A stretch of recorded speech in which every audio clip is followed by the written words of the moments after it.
ये पेपर 14 दिसंबर को जो हुआ था सीटेट का हिंदी का, वो पेपर हम डिस्कस करेंगे। इसमें पूरी तरीके से पैराग्राफ नहीं पढ़ूंगी, जो मेन आंसर है आप चेक करके मुझे कमेंट्स बॉक्स में कमेंट्स कर सकते हैं कि आंसर कौन कौन से होंगे।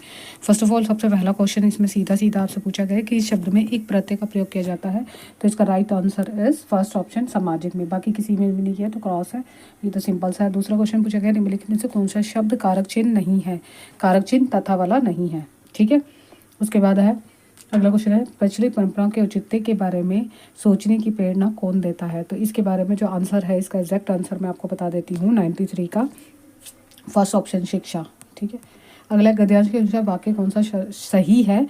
तो यहाँ पे अगर हम देखेंगे ऑप्शन हमारा 94 का 4 ऑप्शन संस्कृति हमेशा प्रगतिशील है। ठीक है, अगला क्वेश्चन की तरफ चलते हैं। कोई भी संस्कृति किसी देश काल के सापेक्ष होती है, इस वाक्य का आश्रय क्या है। तो इस वाक्य का आश्रय जो है, अगर हम सही अर्थ में बताएं तो सेकंड ऑप्शन इज राइट। संस्कृति समय और स्थान के अनुसार स्वयं में परिवर्तन लाती है। संस्कृति पर तरह तरह के प्रभाव पड़ते हैं, यह बात कैसे समझी जा सकती है। तो 96 का जो आंसर है हमारा थर्ड है, जब शिक्षा को संस्कृति से जोड़कर देखा जाता है।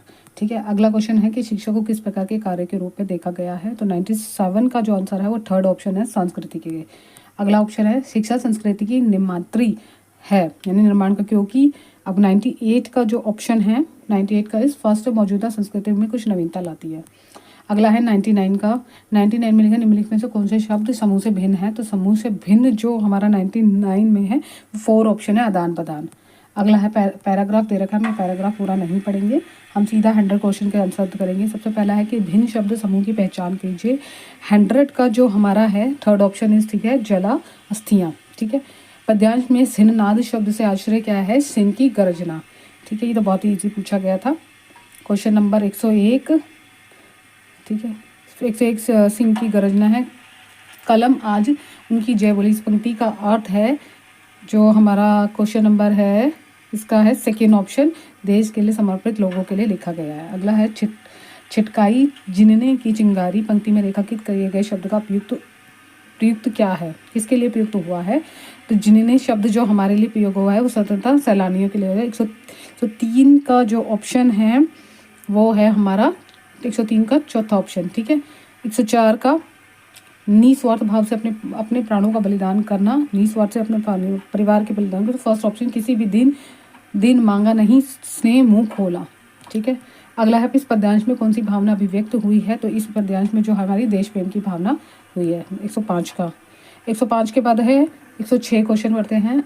अगला अर्पणा, कक्षा 5 की शिक्षार्थी यह समझती है कि किसी भी ऑडियो का बातचीत का अर्थ समझने के लिए श्रवण में प्रत्येक ध्वनि शब्द फिर वाक्य को सुनना शामिल है। वह श्रवण अधिगम की किस उपागम युक्ति में विश्वास रखती है। तो इसमें जो आएगा आधो शीर्षमुखी उपागम यानी बॉटम अप का आंसर है 106 का।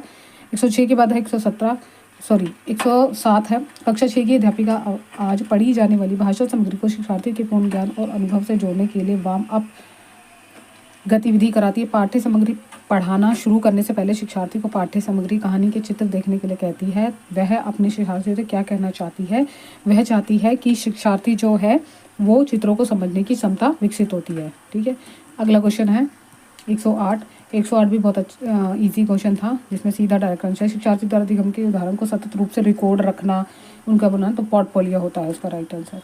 निम्नलिखित में कौन सी भाषा के बारे में जानना संबंधित होता है। हमेशा हमारा जो भी हम चीज़ें जानते हैं ज़्यादा से ज़्यादा वो हमारा होता है प्रतिक्रियात्मक ज्ञान होता है। निम्नलिखित में कौन सा भाषा स्थल में बोलने के लिए सही है। बोलियां एक क्षेत्र के लिए भिन्न भिन्न है। भाषा की बोलियां एक दूसरे को समझ पाती है, एक भाषा दूसरे भाषा को समझ पाती है। तो 110 का जो राइट ऑप्शन बता देती हूँ फर्स्ट है कि भाषा बोलियां एक क्षेत्र से दूसरे क्षेत्र से भिन्न भिन्न होती है। हर क्षेत्र आप बताइए बोली क्या होती है, जब एक क्षेत्र से दूसरे क्षेत्र में जाते हैं, कोई हिंदी बोलता है, कोई पंजाबी बोलता है, तो उनकी अपनी खुद की बोली होती है जो उनकी। ठीक है, सामाजिक प्रमाणिकता किससे संबंधित होता है। सामाजिक प्रमाणिकता जो हमारे पास एविडेंस होते हैं तो उसके बारे की बात करें तो इसमें थर्ड ऑप्शन जीवन के वास्तविक संदर्भ में विकसित या लिखी गई सामग्री को कहते हैं। कक्षा 6 की अध्यापिका बोलने से संबंधित किसी गतिविधि के लिए निम्नलिखित कार्य तैयार करते हैं। रेगिस्तान और उसकी जलवायु स्थिति के बारे में 5 वाक्य बोलिए। क्या यह एक अच्छा है या अच्छा कार्य नहीं है। उत्तर और उत्तर के कारण का चयन कीजिए। काफ़ी अच्छा क्वेश्चन दे रखा है। 112 जो नंबर देखें 112 का हमारा फर्स्ट ऑप्शन है ये एक अच्छा कार्य है, क्योंकि शिक्षार्थी भूगोल की किताबों में रेगिस्तान के बारे में पढ़ेंगे और इसके लिए बोलने की सामग्री प्राप्त होगी। ठीक है, अगला क्वेश्चन की तरफ चलते हैं। 113 क्वेश्चन नंबर है। 113 क्वेश्चन नंबर के तरफ चलते हैं। तो 113 नंबर है, निम्नलिखित में कौन सी विदेशी भाषाओं के अध्ययन के संबंधित राष्ट्रीय शिक्षा नीति 2020 के अपेक्षा में सही नहीं है।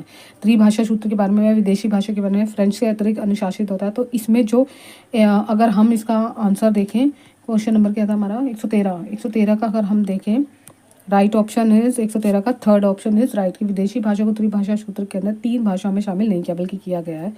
ठीक है, अगला है बहुत से भारतीय जो नौकरी के लिए विदेश जाते हैं और वही स्थान को भाषा सीखते हैं, तो इस प्रेरणा को क्या कहा जाता है। तो 114 का जो हमारा आंसर है वो है दूसरा, समकलनात्मक प्रेरणा। ठीक है, भाषा दिगम में सर्वांगीक यानी कि सिस्टम क्षमता दक्षता क्या है। तो इस बात के है हमारा इसका 115 का है फर्स्ट ऑप्शन। इस बात को समझने और प्रयोग में लाने के लिए भाषा एक व्यवस्था के रूप में कार्य करती है। ठीक है, यह पाठ्य सामग्री का कुछ कथन है, पता लगाइए पाठ्य सामग्री किस भाषा युक्ति का प्रतिनिधित्व कर रही है। तो भारत संविधान में प्रत्येक व्यक्ति को समान रूप से देखा जाता है। इसका तात्पर्य यह है कि देश में प्रत्येक व्यक्ति, महिला, पुरुष, सभी धर्मों, जाति, आदिवासी, शैक्षिक और आर्थिक पृष्ठभूमि के सभी को समान रूप से देखना। इसका तात्पर्य यह नहीं है कि असमानता समाप्त हो चुकी है, असमानता नहीं होनी चाहिए। कम से कम लोकतांत्रिक भाषा में सभी व्यक्तियों की समानता का सिद्धांत मायने रखता है। तो ये किसके बारे में बता रहा है, ये कथन कौन सी सामग्री में रजिस्टर होना चाहिए। 116 का हमारा सेकेंड ऑप्शन है सामाजिक विज्ञान प्रवृत्ति में। ठीक है, अगला निम्नलिखित में से कौन सा कार्य समेकित अधिगम कौशल को सम्मानित करता है। तो यहाँ पे रोल प्ले भी नहीं आता, प्रदत्त कार्य भी नहीं करता, आर्टिकल लिखना।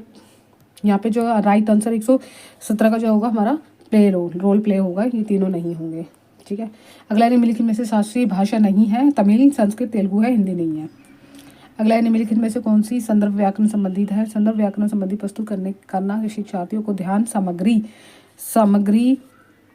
सामग्री ये और दिलाना और जीवन की वास्तविक परिस्थिति भाषा का प्रयोग करना, शिक्षार्थियों को ध्यान, खोजबीन करना, नियमों की ओर दिलाना। तो इसका फर्स्ट है सीमा का सृजन, निगमनात्मक नियम सिखाते हैं, फिर उसके बाद उदाहरण बताते हैं, खोजबीन रिसर्च करते हैं, सचेतना जागृत। तो ये तीनों में से कोई नहीं, फर्स्ट ऑप्शन नहीं है। निम्नलिखित में से किस ग्रहणशील कौशल के रूप में जाना जाता है। पठन कौशल, बोलना लिखना, श्रवण कौशल। तो फोर्थ ऑप्शन है कि श्रवण और पठन कौशल की ओर देखा जाता है। तो हमने यहाँ पे हिंदी के जितने भी क्वेश्चन आए थे, जिसका भी सेट होगा, ये सेट ई है। और जिसने भी लैंग्वेज ये वाली चूज़ करी होगी तो एक बार देख लेना, इसमें से आंसर आपको पता चल जाएगा। आगे मिलते हैं नेक्स्ट वीडियो में। इसमें के बाद मैं संस्कृत आपको शो करूँगी, संस्कृत के आंसर की आएगी। ये पेपर 2 की है, जो आपकी 14 तारीख को एग्जाम होता है, 14 दिसंबर को, उसकी है ये आंसर है 14 तारीख को, यानी कि 14 दिसंबर को आपका एग्जाम हुआ था पेपर 2 का, जो फर्स्ट शिफ्ट में हुआ था। तो जितने भी बच्चे हैं, ये सेट नंबर ई है, तो जितने भी बच्चे हैं इसको चेक करके मैच करके अपना आंसर कमेंट्स बॉक्स में कमेंट्स करते हैं। थैंक यू सो मच, मिलता है नेक्स्ट वीडियो में। Bye bye, take care.